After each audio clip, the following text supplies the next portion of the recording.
Hello दोस्तों, आप सभी का एक बार फिर से स्वागत है आज की एक और डरावनी कहानी में। अगर यह कहानी आपको जरा सी भी पसंद आए तो प्लीज़ वीडियो को लाइक और चैनल को सब्सक्राइब ज़रूर करें। तो चलिए कहानी शुरू करते हैं। सच में भूत आया। सालों पहले की बात है। एक लड़का किसी कंपनी में मैनेजर था। उसके साथ कभी कोई भूत की कुछ डरावनी बातें करता तो उसे डर नहीं लगता था।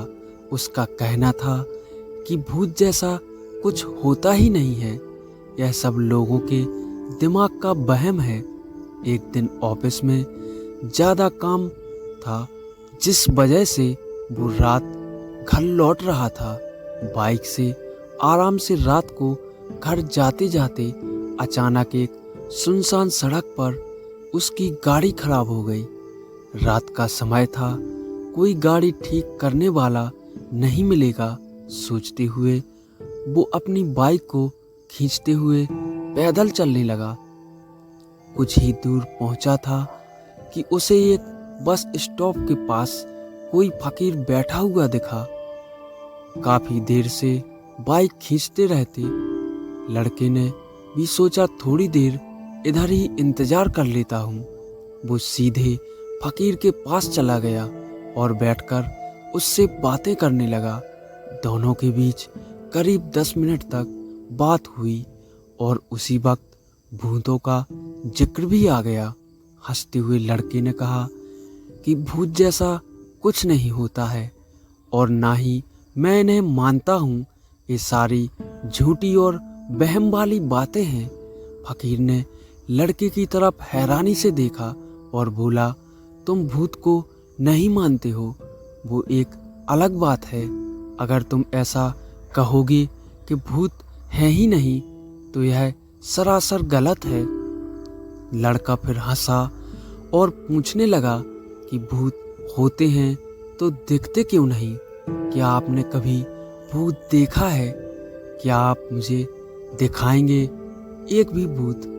फकीर ने मन में हुआ कि उसे आज भूत दिखाई देता हूँ। उसने लड़के को अपने पीछे चलते रहने के लिए कहा और आगे शमशान की ओर लेकर बढ़ गया। सुनसान रास्ते में दोनों पैदल चल रहे थे। अब लड़के को थोड़ा डर लगने लगा, लेकिन हिम्मत करते हुए वो आगे बढ़ा। कुछ ही देर में दोनों शमशान पहुंच गए। वहां कई मुर्दे चल रहे थे। फकीर ने उस लड़के को कहा, एक जगह पर बैठाया और कहा कि यहाँ कुछ देर पहले ही एक लाश जली थी। अब तुम्हें यहाँ मैं भूत दिखाऊंगा। फकीर ने फटाफट वहां पर कील गाड़कर एक धागा बांध दिया। अब धागे का आखिरी हिस्सा उस लड़के के हाथ में थामते हुए कहा, धागे की सीधे में मैंने 4 बतासे रखे हैं। इन्हें खाने के लिए 4 आत्माएं आएंगी। जब तक आत्मा इन बतासों को पूरा ना खा ले तब तक तुम इस धागे को बिल्कुल भी मत छोड़ना, वरना तुम्हारे साथ बहुत बुरा होगा। इतना कहकर फकीर ने लड़के को आंखें बंद करने के लिए कहा और खुद मंत्र पढ़ने लगा। लड़के को फकीर की बातें सुनकर थोड़ा डर लगने लगा, लेकिन वो धागे को तेजी से पकड़कर आंखें बंद करके बैठ गया। कुछ देर बाद मंत्र पढ़ने के बाद साधु ने उसे आंखें खोलने के लिए आवाज लगाई। लड़के ने जैसे ही आंखें खोली तो सामने 4 आत्माएं बतासे खा रही थीं। उसे इस सब पर विश्वास ही नहीं हो रहा था।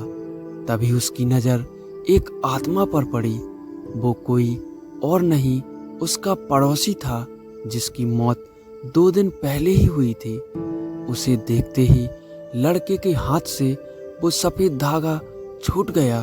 उसने घबराहट में आसपास उस फकीर को देखा, लेकिन वो मंत्र पढ़कर जा चुका था। अब डर के मारे वो तेजी से अपने घर की ओर दौड़ने लगा। इस दौरान उसे कोई बार बार उसका नाम लेकर पीछे से आवाजें दे रहा था, लेकिन वो मुड़ा नहीं। किसी तरह से वो घर पहुंचा और डरते डरते ही सुबह हो गई। सुबह सबसे पहले उसने शमशान की घटना के बारे में अपने माँ बाप को बताया और सोने के लिए कमरे में चला गया। कुछ देर बाद जब उसकी आंखें खुली तो वो शमशान में ही था। वो कैसे दोबारा शमशान घाट पहुंचा किसी को पता नहीं, लेकिन उसी दिन से लड़के की तबीयत दिमागी रूप से खराब होने लगी। इंसान को साहसी होना चाहिए, लेकिन दुस्साहसी होना मूर्खता है। दोस्तों, यह छोटी सी कहानी आपको कैसी लगी कमेंट में हमें ज़रूर बताएं और वीडियो को लाइक और चैनल को सब्सक्राइब ज़रूर करें। धन्यवाद।